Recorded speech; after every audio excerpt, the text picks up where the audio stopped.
আমরা যে এই যে কাশি, তার কারণ কি?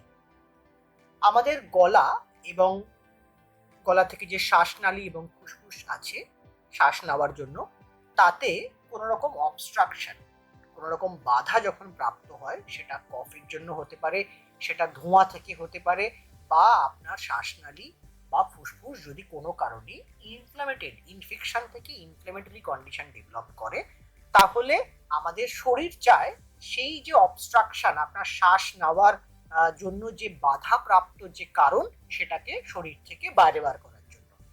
সেটাতেই আপনার কাশির রিফ্লেক্স, একটি শারীরিক প্রতিবর্ত ক্রিয়া, যেটার জন্য আমাদের কাশি হয়।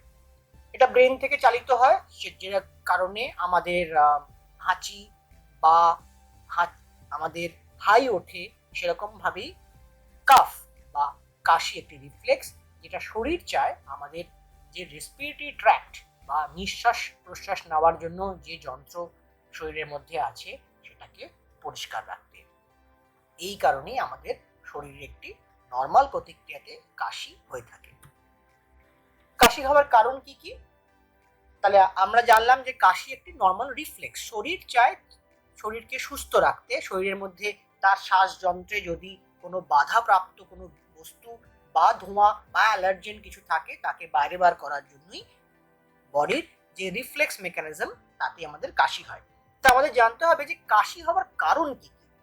আমরা যদি ডান দিকের ছবিটি দেখি, তাহলে দেখবো আমাদের যদি শ্বাসনালীকে, টোটাল শ্বাস যন্ত্রকে আমরা দুভাগে ভাগ করতে পারি, আপার রেসপিরেটরি ট্র্যাক্ট এবং lower respiratory tract. Upper respiratory ট্র্যাক্টের মধ্যে আমাদের নেজাল ক্যাভিটি, দ্যাট মিনস নাক, নাসারন্ধ্র, গলা, ফ্যারিংস এবং ল্যারিংস, এই পার্টগুলো পড়ে। এবং লোয়ার রেসপিরেটরি ট্র্যাক্টে আমাদের ট্র্যাকিয়া মানে শ্বাসনালী, এবং শ্বাসনালী থেকে যে ক্ষুদ্র নালী আমাদের ফুসফুসের মধ্যে চলে যায়, তাকে ব্রঙ্কাই, এবং আমাদের ফুসফুস লাংস।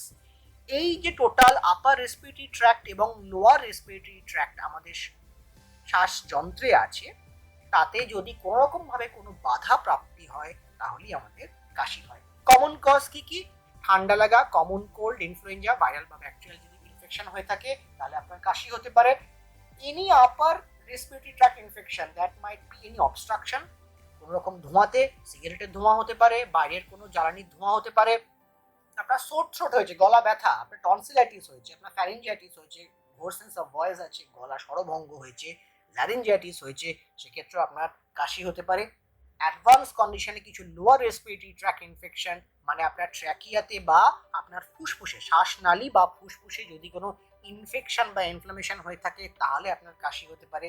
যেমন ক্রনিক ব্রঙ্কাইটিস, ব্রঙ্কিঅ্যাক্টাসিস, এমফাইসিমা, এই ধরনের কোনো রোগ যদি হয়ে থাকে, তাহলে আপনার কাশি হতে পারে। অ্যাস্থমার ক্ষেত্রে আমরা কাশি দেখি।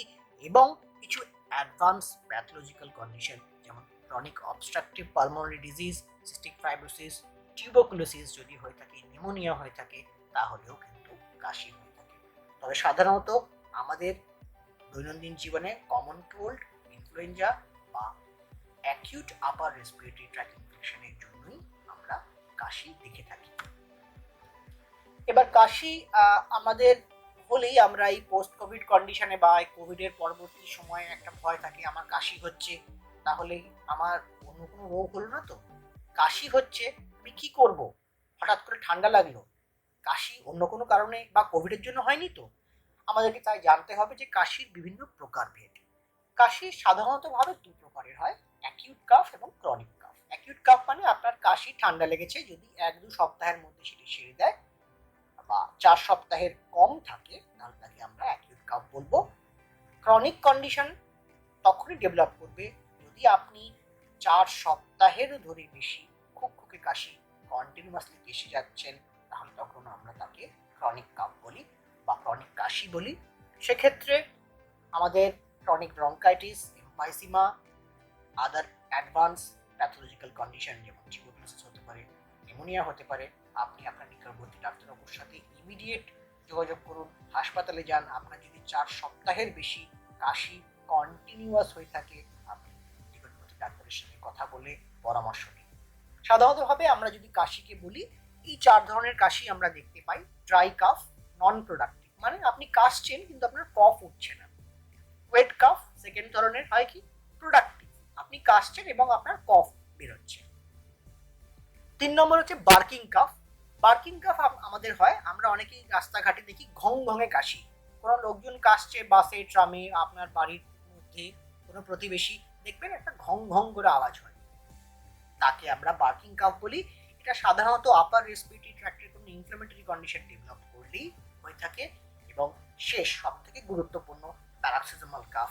অনেক ক্ষেত্রে আমরা দেখি পেশেন্ট বলে বা আমাদের বাড়ির লোকজনদের হয় এমন কাশি উঠছে, তাকে আমরা বাংলায় বলি দমকা কাশি, কাশতে কাশতে কাশতে কাশতে মুখ চোখ লাল হয়ে যাচ্ছে। সেটা কখনো একবারের কাশি হয় এরকম ভাবে কাশি, অথবা অনেকে কথা বলার সময় দেখবেন কাশতে কাশতে কাশতে দুবার কাশে, টু প্যারাক্সিজমাল কাফ। অনেক ক্ষেত্রে হলো কি 3বার কাশে এই ধরনের, বা কন্টিনিউয়াস কাশতেই থাকছে, তখন তাকে আমরা এই সব ধরনের কাশিকে আমরা প্যারাক্সিজমাল কাফ